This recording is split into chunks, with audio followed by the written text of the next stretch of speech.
Most of you are probably here because you have this vision of all the great products you want to build, but you don't yet have the team to build that out yet. Or you've hired all these new folks, but they don't work in 100% harmony from day one like you might have expected them to. Or you've raised some money, congratulations, and it's now time for you to move into scalable hiring practices, but you don't know where to start on doing that. You may fall into the trap of making the wrong hiring decisions for your growth phase, which could mean not hiring the necessary people at the necessary time. Then your teams can't work together, they don't build the right product, and even worse, they build the wrong products incorrectly. We're going to be talking about how to make the right hiring decisions to build impactful products, and we're going to be doing that through the story of Petal, a fintech startup that had to do just that, and Ali's going to take us through that story. My name is Grishma Alparetti. I'm a manager for Startup Solutions Architecture at AWS. My team works with early-stage startup companies, and I've helped grow and build that team over the last 2 years. I've had a lot of help from Amazon's scalable hiring practices, and I'm going to be showing some of those today and the ones that startups can implement themselves. I'll hand it over to Ali for an introduction. Hi, I'm Heron. I'm the CTO of Petal. I run the technology organization, which includes product, design, engineering, and analytics. I've been working at companies large and small in my 20 years in tech. I'm also an former adjunct professor of entrepreneurship at NYU at the Tandon School of Engineering. And so I'm really excited to share with you today everything we've learned and how to hire teams. So first, a little bit more about Petal. What is Petal Card? Our mission is to expand access to opportunity with modern and financial services for everyone. 150 million Americans are shut out of mainstream credit, either due to having no credit score, limited credit data, or low credit scores that lock them out of safe, affordable banking for many years. But only a fraction have ever defaulted on a loan. One of these Americans was Petal's co-founder, a first-generation immigrant to the US who could not get credit because he lacked a US credit history. This is not just an economic problem, it's a driver of widespread inequality. Younger and historically underrepresented consumers are disadvantaged. Our product is 2 cards, Petal 1 and Petal 2, which have higher limits, better rates, and less fees than similar competitors. And they're available to people who've never had credit before. Our solution to this is the cash score. This is where we take banking data and use that to measure your creditworthiness based on income, spending, and savings. You can qualify for a credit card even if you've never had credit before. Over the last 12 months, more than 40% of our customers have been approved for a Petal card who were first denied by a major bank. Petal members who joined with no prior credit history have gone on to achieve an average credit score of 676, which is considered prime, following our guidance on how to be responsible. Fully taking part in the financial system that so many of us here take for granted is super important for the future. So hopefully this is enough to convince you on the impact of Petal. Since joining Petal in June of 2021, I've doubled the size of the technology organization while working hard to ensure that we have a diverse team that can help deliver impactful products at scale. Grishma? This is what we have on deck for today. We're going to start by talking about the phases of hiring growth at a startup and establish what phase that you're at and hone in on the phase that we're going to focus on for this talk. Then Ali's going to walk us through the growth that her tech teams have experienced at Petal, what she walked into when she joined, and how that's changed over time. Next, how can you achieve that kind of growth and make hiring a part of your culture by setting up processes for scale? And then, of course, you've hired all of these new people. How do you actually get them to work together? So let's start by exploring hiring growth at startups. We're not going to do that through funding or number of employees or any single factor. We're going to talk about the big inflection points that occur that really change the mental model that leaders have when they're hiring. And these are those inflection points. This first phase, the ideation and prototyping phase, there's likely 1 to 2 founders that are starting to experiment, build some proof of concepts, just really getting their ideas down in the beginning of this phase. Outside of the founders, the extended team is really going to be mentors, advisors, the network that these founders have built to really lean on to get advice and direction. They're only going to hire if there's a really critical skills gap, and there might not be this because these founders are likely the experts in this space. They're going to continue to grow into doing that by going to conferences, joining local groups, and continuing to build their network. If they have that critical skills gap, they might hire. A good example of this is a non-technical founder with a really great idea that might hire a technical co-founder to help them actually build this out. Ali, what are some of the mistakes that you see during this initial phase of hiring? Yeah, this is where finding your right co-founder is super important. I often see technical co-founders without business acumen who just want to build something, or folks on the business side who don't have a technical partner, but actually are trying to build a technical product. And you have to remember, hiring employees is different than finding a co-founder. You're about to go on a really long journey with this co-founder, so you really want to make sure it's the right fit. And be careful of hiring your friends unless they have a specific skill you need. This is the stage to leverage your network as much as possible. Can you hire advisors? I like calling the second part of this phase prototyping instead of building. How quickly and cheaply can you learn whether the problem you've identified or the solution you have for it really truly solves a customer need? While finding product market fit, you don't want to build too much unless you've confirmed some of your riskiest hypotheses. The business model canvas, popularized by the book by the same name by Alex Osterwalder in 2005, I find is a really useful framework for thinking about these things and something I use with my students at NYU. Building too much too soon also probably means you hired too many people too soon. This is the time to be scrappy. There are amazing tools nowadays that weren't available 20 years ago that founders can use to test assumptions and prototype before you hire. This will also help you figure out what kind of engineers do you need, what kind of people do you need in your company. It's also important to remember that hiring people costs money. And you all probably don't have a lot of that right now. In this next phase, you now have product market fit. And as a result, you may have raised a seed or an A round. Now you really want to take advantage of that traction that you have before it goes away, so speed becomes critical. You're going to start hiring product owners to take care of the product roadmap, take in customer feedback, help you keep those customers that you've acquired and acquire new customers as well. You're now going to hire managers as well to manage all the people that you're hiring. But a lot of the hiring decisions are going to stay with you as the leader of the startup. You haven't delegated those away right now. Ali, what are some common mistakes during this phase? So here you want to hire folks who are generalists and want to find a solution in this space. While you have product market fit, how you deliver this product can change as you scale. Scaling is nebulous. What does success look like? It's important to focus and be able to make quick decisions. One mistake is hiring too junior too quickly, AKA trying to get people in seats. When this happens, you often end up with a team that has difficulty making and sticking to decisions, and you'll lose the focus and speed of execution that's gotten you to this point. If you don't know how to hire for a specific skill set, especially more senior ones, find someone externally. Having people like that on your interview teams can be super helpful and really help balance out the skills you may have internally for hiring people. There are also contingent recruiting firms you can use that specialize in helping startups, and those can also be helpful. This is also where you want to start thinking about hiring managers. The number one reason people leave their immediate job is because of their manager. It's important to hire people who know how to manage, not just take someone who's really good at their job, like technically, and give them people management responsibilities. That always ends in heartache. The next phase is scale. This is where we're going to be spending most of the time in the talk today. And this is when you're moving to a continuous hiring mindset. Hiring is now a part of your culture, and as a leader, you're delegating a lot of the hiring responsibilities to your leaders. So as a result, you're hiring some leaders of leaders that can take this on. Here you need processes, standards, a framework that you can hand anyone in your organization, and they can help make those hiring decisions without you having to be involved in every one of them.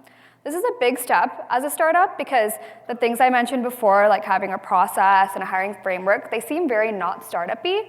And a lot of startup leaders are hesitant to move in that direction because of that. But it's crucial you know when you need to move to this kind of process. This is how you're going to get the best talent to build out your ideas, be able to do it in an equitable way, compete with other companies for top talent, and it also enables you to make calibrated decisions across your company on hiring. This leads us into Ali talking about this stage of hiring at Petal. Thanks, Grishma. We're going to focus on the growth stage for the rest of this talk, starting with a case study about my company, Petal. This stage is where you move, as Grishma said, from scrappy to sustainable, scalable hiring. When I joined Petal, the team was about 40 people, the tech team. We had product market fit and a really long list of innovations that we were dying to build for our customers as quickly as possible. So step one, you have to assess the team. Understand the team you have. It's important to do this regularly as a leader. What's working well? What isn't working well? Who's on the team? And what do I need to do over the next 12 months to get this team and the business to the next level? Your business is going to be growing and changing like crazy at this point. So you have to keep reassessing the team to make sure they can succeed. As part of this assessment, look at diversity. Diversity of experience, backgrounds, gender, ethnicity. If you want a diverse team, you have to be intentional about it. No one likes being the only, whether it is the only woman, only person in a certain location, or the only senior person on the team. This is where you have to start thinking about the ecosystem around your people. Putting in a leveling framework, doing performance reviews are imperative. You're going to hire people really quickly, so you're going to make some mistakes. So you can't be clear of what success looks like so that you can manage folks out if they're not working out so well. It can be a real big problem. I know this feels like a bunch of big company stuff, but by building these muscles now as an organization, you can run efficiently and effectively later. It also means that people on your team and people you hire will have a better understanding of what success looks like for them and how they can grow their careers in your organization. When I started at Petal, I didn't ask me anything my first week. And the first question I was asked with, what changes would I be making and how quickly? Before making changes, you have to understand the engine of how your team works. How do they make decisions? How do they communicate, collaborate? This will tell you if you have the right organizational structure for your team to work together. So what did Petal look like at this point? It was an overall junior, but very enthusiastic team. It was reasonably diverse, but most of our diversity was at lower levels, and all the managers were men. There was a leveling framework in place with everyone in levels, which is very helpful. A previous company I was at scaled their team before adding levels, and it was super disrupted and added a lot of churn to the organization as everyone was like, what do you mean I'm this level and this person's that level? So how do you actually assess the team? Go to meetings, observe, meet with as many people as possible one-on-one, and ask lots of questions. If they were you, what would they do? If they could change one thing in the organization, what would it be?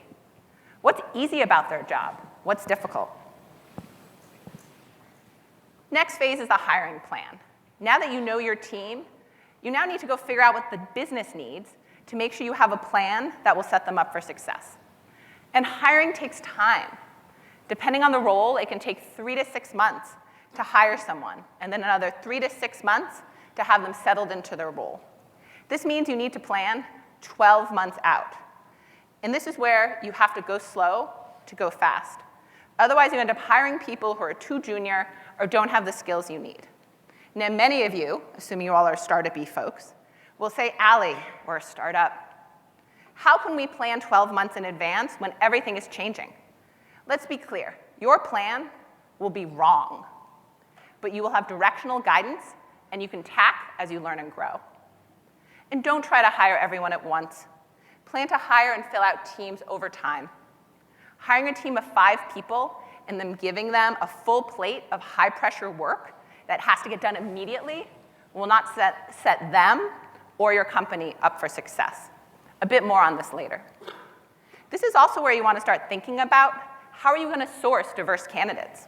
There are several great organizations you can partner with, like Rewriting the Code, Tech Ladies, Out in Tech, Black Ladies Who Code, etc.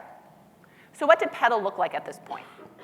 We had a hiring plan for the number of people we wanted to hire, but not a lot of specifics around level, skills, or team structure. So how do you put together a hiring plan? So take what you've learned when you assess the team, and then partner with managers to imagine what they think their organization will look like in 12 months. You also have to really help them mentally shift. They're used to being scrappy. They're used to figuring it out with what they have. Having folks put together what I like to call the greedy plan. If resources were no issue, who would you hire and what would the organization will look like? That will allow you to walk backwards from that and then you'll actually have something that makes sense. So now you have a plan. Congrats. Of course, you can just start hiring now, right? No. You need to make sure you have hiring processes and know how to assess candidates fairly. This means creating technical and behavioral interview questions by level, along with what a good answer looks like and a bad answer. You also need separate interview questions for individual contributors and managers. I've seen so many companies make the mistake of interviewing for an individual contributor role and then hiring the person as a manager. If you're lucky, this might work, but more often than not, it's bad for the manager and it's bad for the team they're managing. Often I also see teams and interviewers focus more on, oh, great, I know my interview questions, I'm set, instead of the answers. The only way to remove unconscious bias is to have a clear interview guide for the characteristics of a good answer and a bad one. Otherwise, biases can creep in. I personally have found that when I'm interviewing, people think I'm more technical when I wear my glasses. So now I always wear my glasses because I look smarter. You'd be surprised at how these things can really affect you and affect your processes. So when establishing behavioral interview questions, look for inspiration from your company's mission or values. Petal has 6 values, which are do right by the customer, listen closely, be brave, get it done, seek greatness, and simplify. We look for examples of these in our interviews. If your company doesn't have these, now is the time to figure it out and figure out the kind of culture and therefore the type of people you will hire, because the people you hire will define your culture moving forward. Then, you need to train the interviewers and ensure you have enough people in your organization who know how to ask questions, evaluate answers, and write up interview feedback. I have found writing up interview feedback is often overlooked. The most insightful way, I think, is to write it in the form. What was the question that was asked? What was the answer the candidate gave? And why does this answer meet or not meet my bar for what a good answer is? This is important for the hiring managers because then they can read the feedback and say, oh, wow, this person actually should be a level above, or this person should be a level below what you were actually interviewing them for.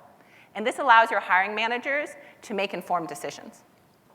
Now, depending on how quickly you're looking to hire, you also need to figure out how many interview loops can you do at one time without turning someone's full-time job into interviewing. Nothing makes an engineer grumpier than doing 10 hours of interviews a week. And here it's important for interviewing to be part of your culture. It's a privilege, not a tax. People who do interviewing are entrusted with the future brain power of your company. That is a lot of responsibility.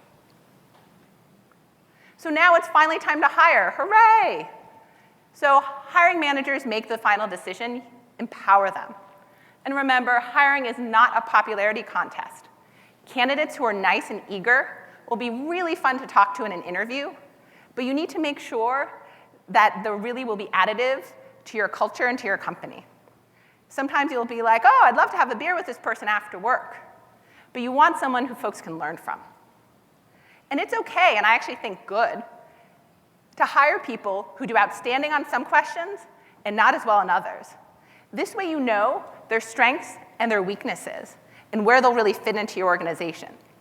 Candidates who get interview feedback that's all middling is actually, it can be risky to hire because while they didn't do badly per se, they may not be as additive. And if you have a lot of interview loops where you're getting meh feedback, then look at your interview process and see how you can do a better job of testing for specific skills and capabilities to really get signal out of it. So now that you're hiring, it's important to start thinking about how are you going to onboard these people into your team. Of course, that could be a talk in and of itself. So let's see how this played out for Petal over time. The technology team was about 40 people when I started. A quick note, in Petal levels, we have separate individual contributor and manager tracks, which split at level 4. And managers of managers start at level 6. For scale, I'm on the far side at level 10. Here's what the organization looked like from a distribution perspective at the end of Q2 2021 when I started. You can see the skew towards the distribution of more junior. Here's how it changed 6 months later. you'll see the skew shift towards L3. During this time, we were iterating on our hiring processes for L2 and L3 individual contributors and developing our processes for hiring managers and folks at more senior levels. You'll notice that the amount of people in L4 stayed the same. Managers have a really large blast radius. As I said, they're the number one reason people leave their jobs. So you want to be extra careful in hiring managers.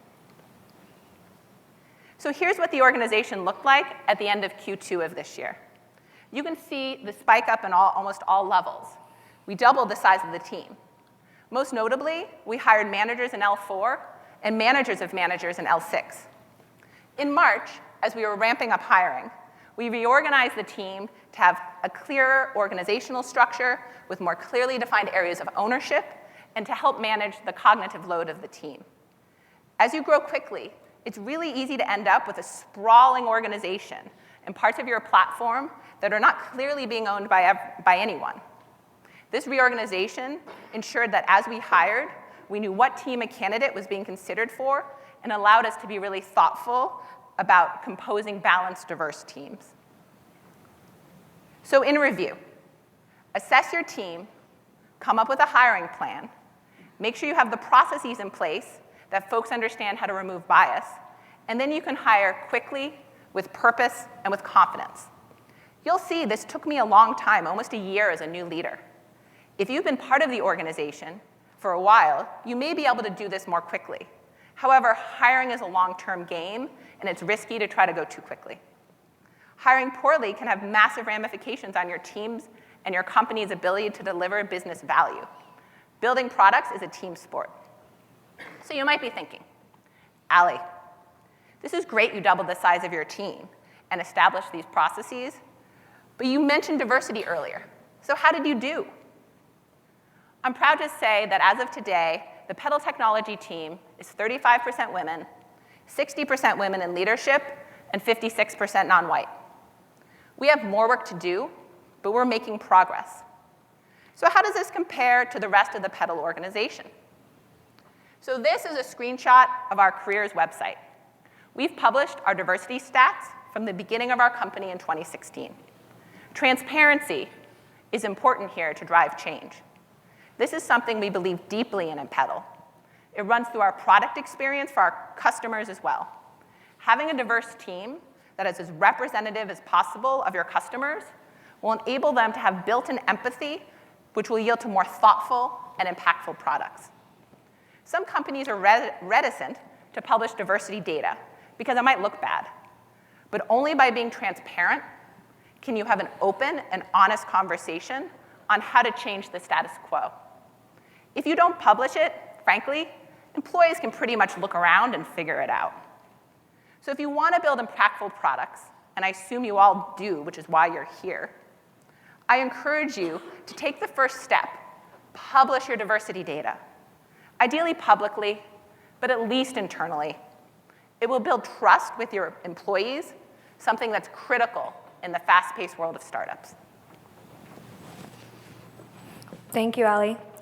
So on top of the responsibility that we, on top of the responsibility that we all have to diverse hiring, it's also important because it works. And the research shows that diversity drives results.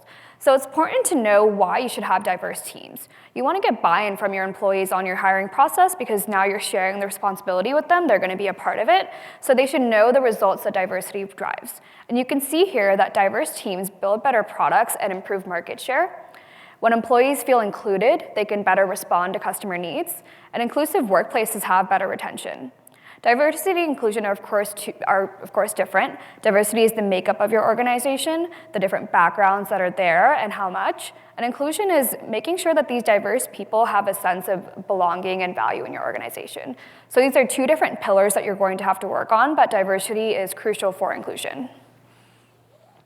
So when we talk about the scale phase of startup growth, the hiring now comes as a part of this mechanism that you and your team are going to have to build out and maintain. So that's what we're going to talk about now. You want to make diversity an inherent part of your hiring practice because it is much harder to add in later on. You do this by setting goals. What are your diversity goals? And do the people on your team and do your interviewers know what those are? Make sure that this is well known in your organization and everyone knows why you want diverse talent. Set standards. We do this at Amazon in our team for interviews to begin with. We make sure that our interviews are diverse in the panel that is interviewing the candidate. So it's a good reflection of the team that the candidate would be working with. Also do this in your outreach. Like Ali mentioned, there's a lot of organizations you can look to hire diverse candidates, but also think about how you're approaching them.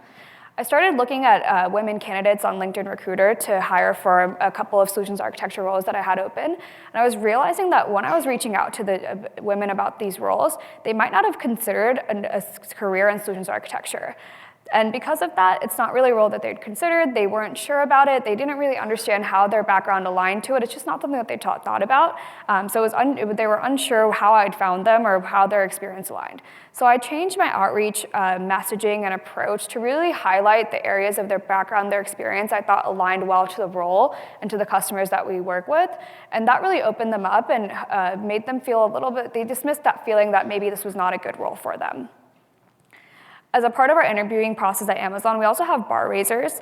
These are Amazonians that are usually outside of the team that the candidate's interviewing for, and they act as a third-party bias interrupter. So they lead an interview with the candidate and also lead the debrief. So they take in everyone's feedback into consideration, they help everyone share their feedback, and they call out any bias that they see. And this is a really important part of our interview process to make sure that we can hire diverse candidates and call out any bias during the process. You want to be able to make standardized decisions throughout your organization, especially now because you as leader aren't going to be involved in every single one of them.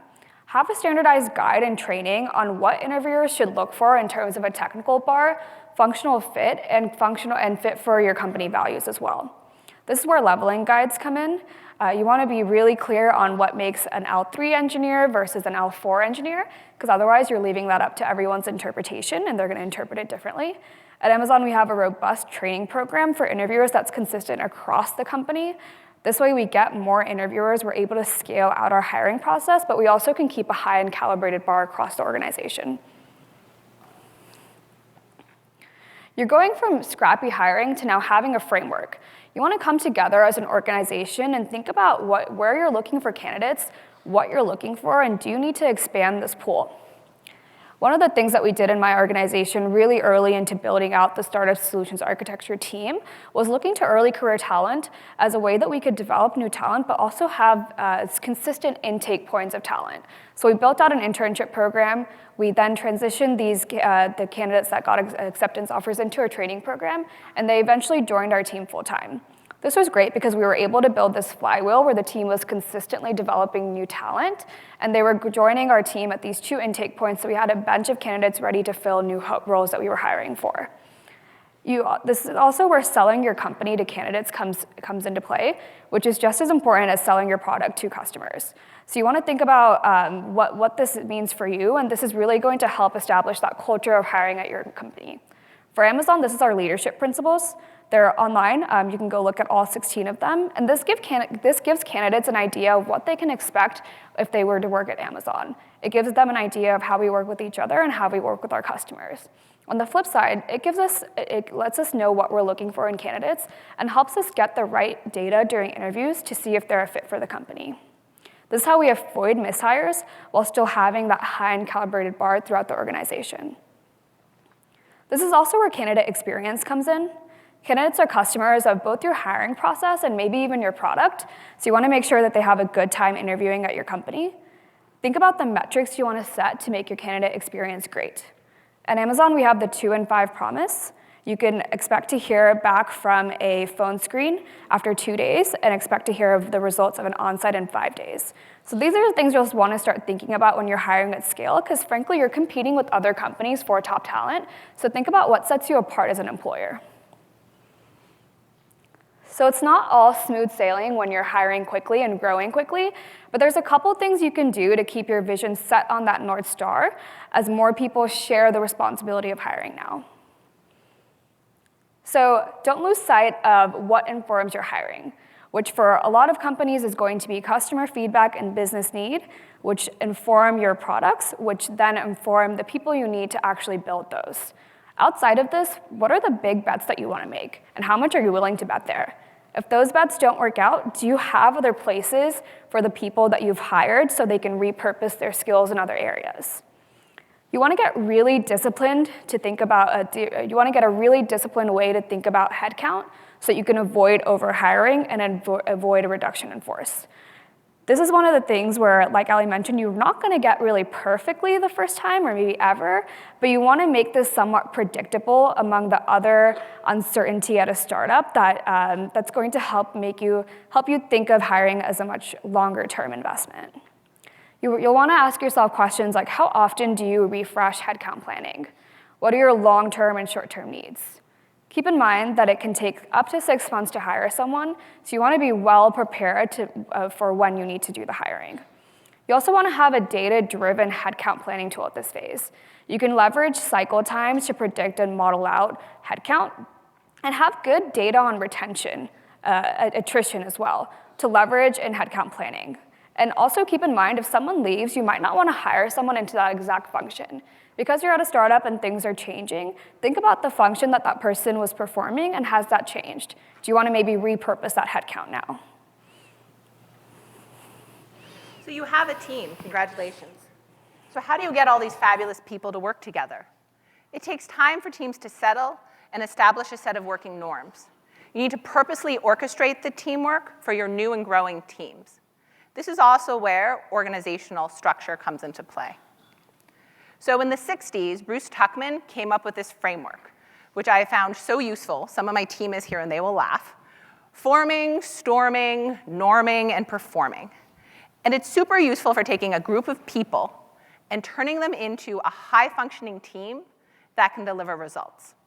This comes from the team learning how they communicate, collaborate, and plan their work.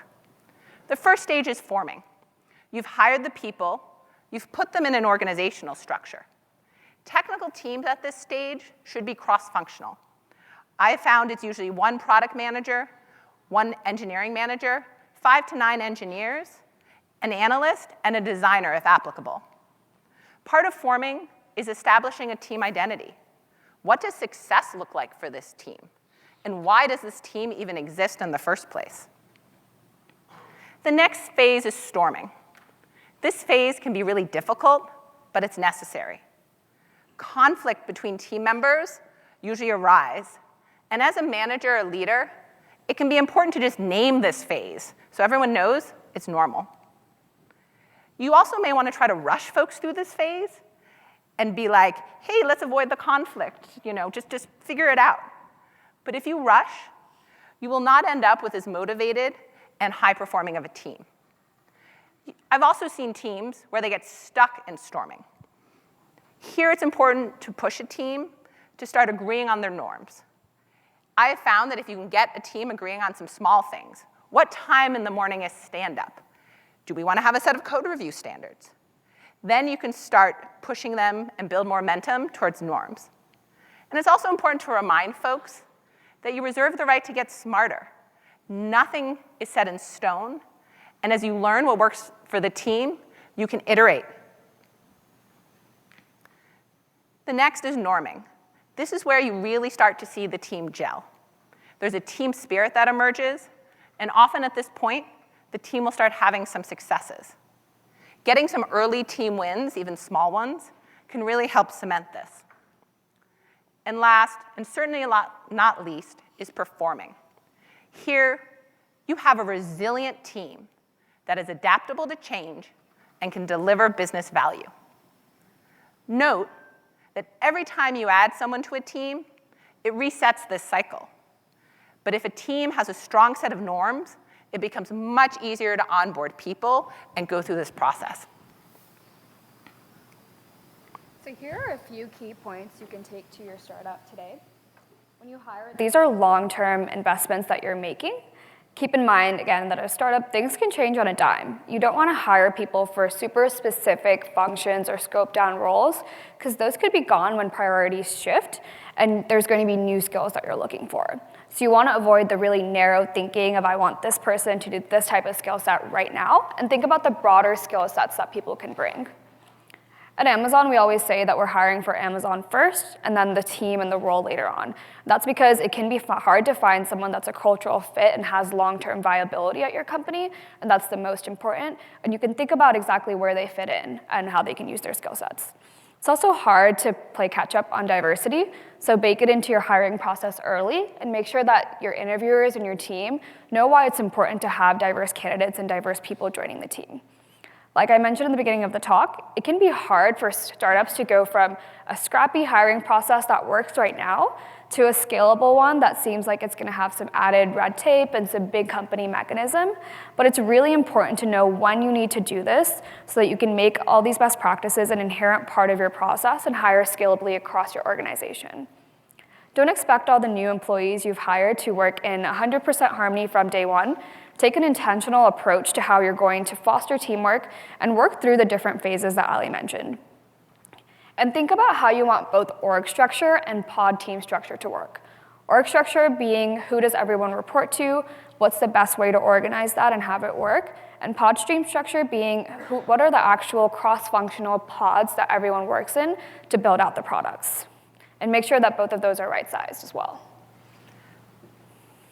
So we're going to leave you with some questions to think about on your journey home.